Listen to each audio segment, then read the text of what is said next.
Hello YouTube, welcome back to my YouTube channel. I am Rock Dust and Magic, and today I have a very special video for you guys. Today we are going to be doing a dissection, but hold on, before you get nervous and turn off the video, it's not going to be an animal. It is going to be the dissection of a pitcher on my Nepenthes pitcher plant. And that should actually be pretty fun. It fed like a month and a half ago, so we should see some pretty cool stuff. Also, I am doing an experiment with the stomach acid of these pitcher plants, and I will show you that at the end of our video. But before we get started, I need to show you what you're going to need. You're going to need some rubber gloves.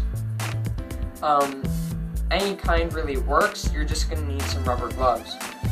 Second, you're going to need at least one medical suture, or one suture like this. You can get this exact pair right here on Amazon for like 12, 14 bucks.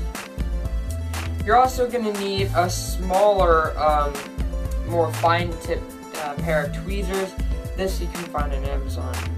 And you're going to need a pair of scissors. Household scissors work fine. I would recommend something like this, because it's very fine.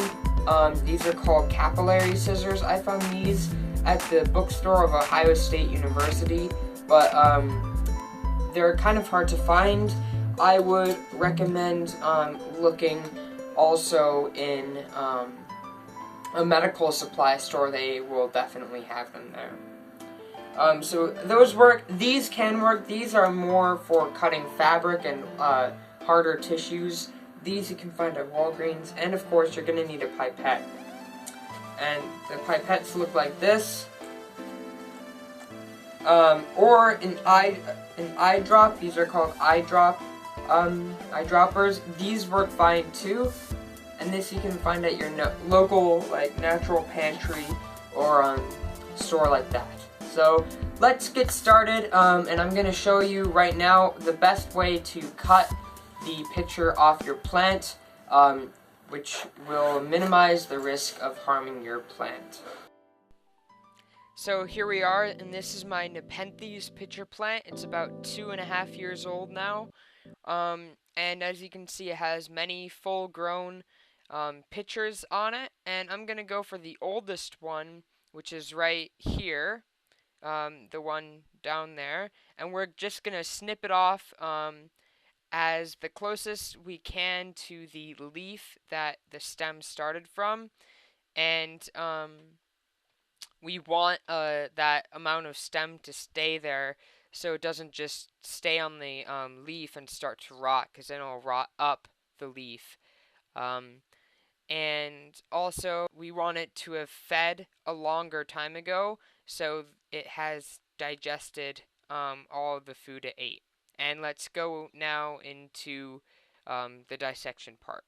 Alright, so next we have the pitcher right here, and I did not mention this in the very beginning, but you might want to have some sort of dissection table or pad or something that you don't have to worry about getting wet with juices and everything.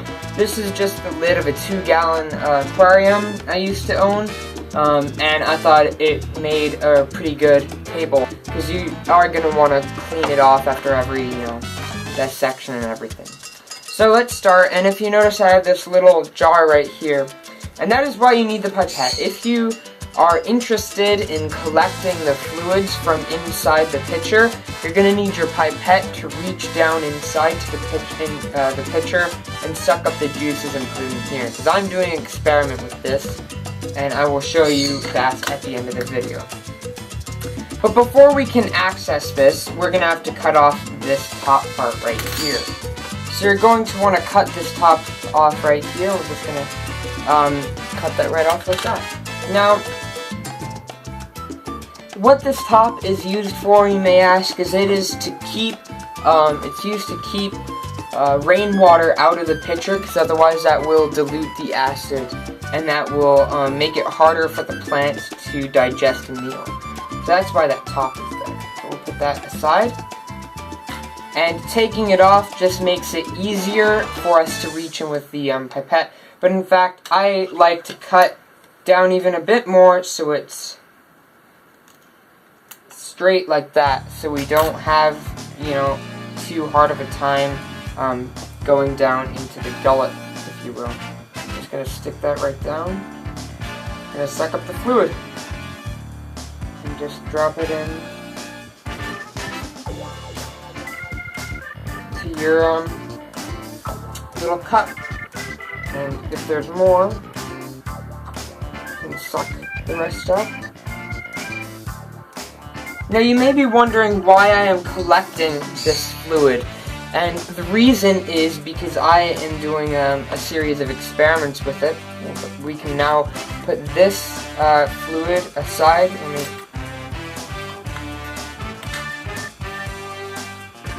We're now going to put that fluid aside for now, and until the end of the video, where we will dive more into the stomach fluid of the plant itself.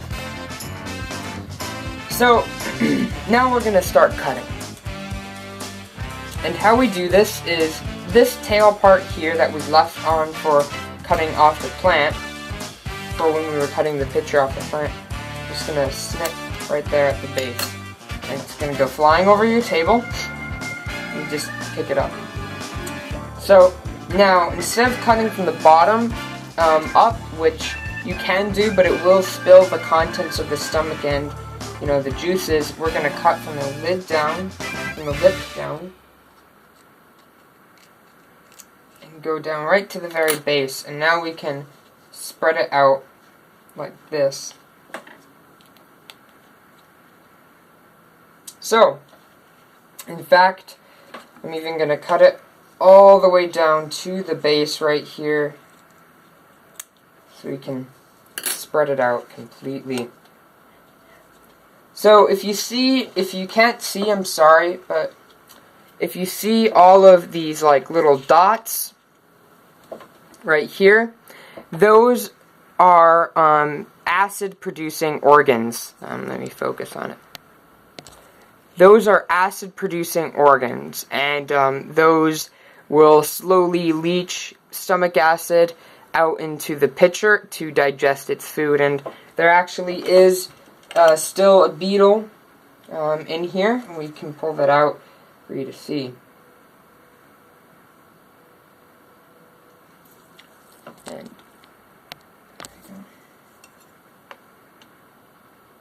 so that right there is the contents of the stomach, or of the pitcher. And as you can see, it just crumbles extremely easily, and that is because of the acid itself. It has worn down the armor of the beetle so much to where it can just crumble. And I can assure you that the plant is not harmed. So what we're going to do now is we're going to get a sample of the lining, the organelle lining that produces the acid itself, and we're going to put it under the microscope and take a look at it. What we're going to do is we're going to cut the base here off, so we can basically just so we can spread it out like so.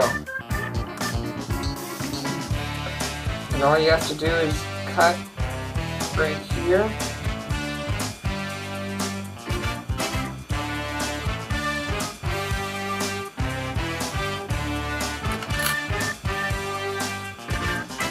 And there we go. Ah! Oops, don't want to drop it. There we go. So there's our tiny little piece of lining with all these organelles on it, and we're going to pop it under the microscope and see what it looks like. Alright, so here we are under the microscope, and I just have to say, I think this is pretty awesome already.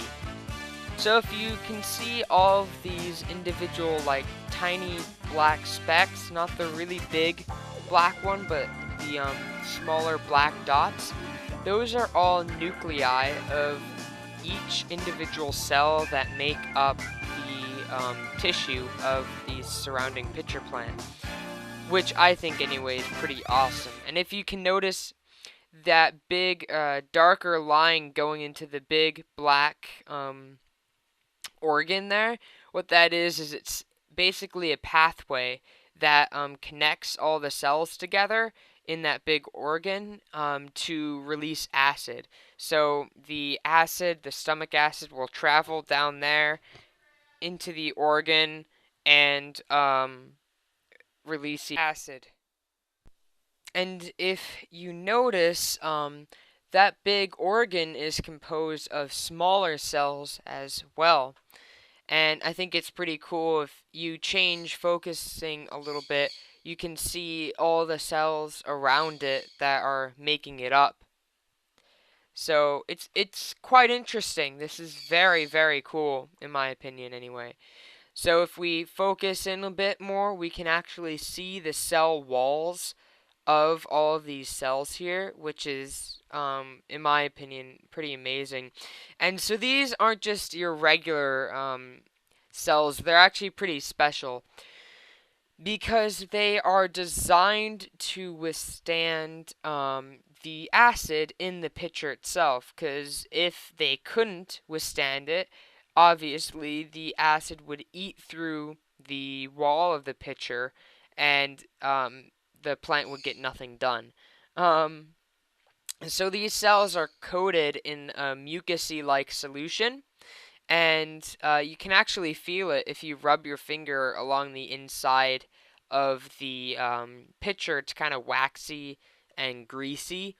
Um, and one other thing you may notice is these cells do not look like regular plant cells. If you've ever seen an onion under the microscope, those cells are very rectangular and they're very all the cells are almost perfect rectangles, and that is not the case here. In fact, they look a lot more like animal cells, which is quite interesting, I think.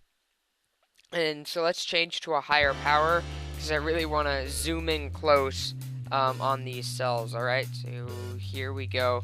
And again, I'm sorry if it's a little blurry. The cover strip did not fit perfectly on the slide, but if you notice, there they are. So they do not look like plant cells, in my opinion anyway. They look more like animal cells, but those little black dots are the nuclei of each individual cell, which is pretty cool.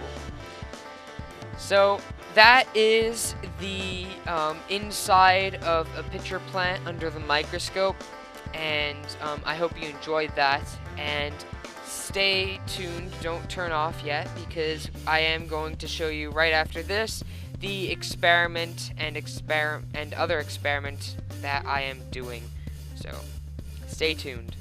Well, I thought that was pretty cool. That was the inside of the pitcher under a microscope. Now, you may be wondering, well, what about the acid? What are you doing with that, and what are you going to do with that? Well, I thought I'd show you right now. So, we are going to need our trusty pipette again, or if you have it, your eyedropper. And I prefer to use an eyedropper for this part, because it doesn't need to be so long as a pipette, and it's glass, so you don't have to worry about the acid corroding your pipette any further. So let's start with this. So what this is right here is, it is an experiment I'm in the middle of, and I'm gonna see if I can pop the lid off. Oh, okay. Oof. 1 second. You don't want to get this on your hand, because then it starts to burn. So I am back. Sorry about that. I had to wash off my hands and get rubber gloves on. And I should stress this enough, you don't want to do this without rubber gloves, because the acid actually does burn when it hits your skin. Now I make that sound really extreme. It's not like it burns really, really intensely, but you do feel it, and it will cause irritation wherever it fell if you don't immediately go wash your hands, and you don't want to ingest it, and above all, you don't want to get in your eyes. So always make sure to either be wearing rubber gloves or wash your hand off if need be, if something happens. So right now we're going to focus on this. And what is this? Well, this is an experiment I'm in the middle of. And what this is I want to test, or I want to see what it does with organic tissue. And this right here is a shrimp. Now, before you freak out, no, it was not alive. It's dried shrimp that you can find at your local pet store as fish food. Omega-1 freeze-dried shrimp. Here, let me pull one out so you can see what it kind of looked like before. So it kind of looked like this before. Hope you can see that. Now, if you can see this, look at the color difference. This is dark red, and this is, you know, a whitish orange, whitish yellow. This is dark red, and this is a whitish yellow. Also, this is pretty hard. I mean, this is a freeze-dried shrimp. It's only been about a day now, and the exoskeleton that was once on this shrimp is completely dissolved. There's no exoskeleton remaining, or if any, it's extremely soft and you can just easily pull it off, and it's very, very squishy along with being bright red. So I'm going to leave this in here, and I do want to see how long it takes for it to be mostly dissolved. And so this has been left in here for about a day now, and I would add more acid to it, but I do not want to do that. I don't want to interfere with the test itself.